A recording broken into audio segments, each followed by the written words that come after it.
The year was 1857.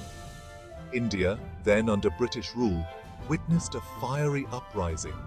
It was the first war of Indian independence. Indians from all walks of life fought bravely. They yearned for freedom. This event sowed the seeds for India's future struggle. In 1885, a significant event took place.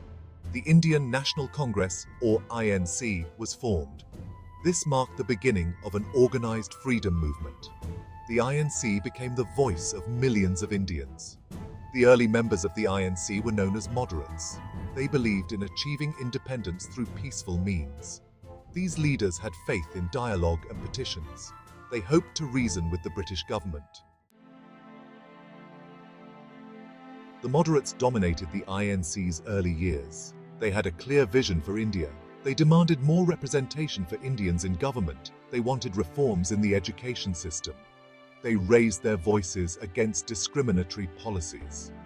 The moderates adopted resolutions at annual sessions. They sent petitions to the British Parliament. They believed in the power of words and persuasion. Their approach was one of patience and perseverance.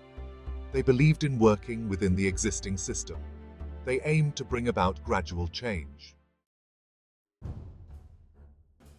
As the 20th century dawned, a new wave of nationalism emerged. The younger generation grew impatient. They questioned the effectiveness of moderate methods. This led to the rise of radical leaders. Lala Lajpat Rai, Bipin Chandra Pal, and Bal Gangadhar Tilak were prominent radicals. They advocated for complete independence.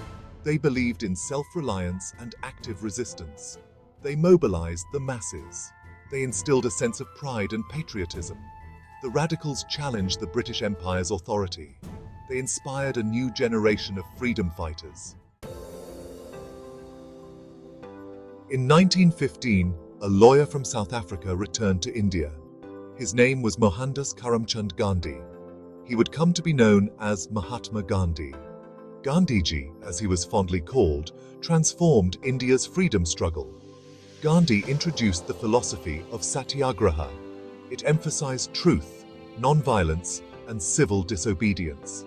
He led major movements that shook the foundations of British rule. The non-cooperation movement of 1920 saw Indians boycotting British goods and institutions. The civil disobedience movement of the 1930s challenged unjust laws. These movements showcased the power of peaceful resistance.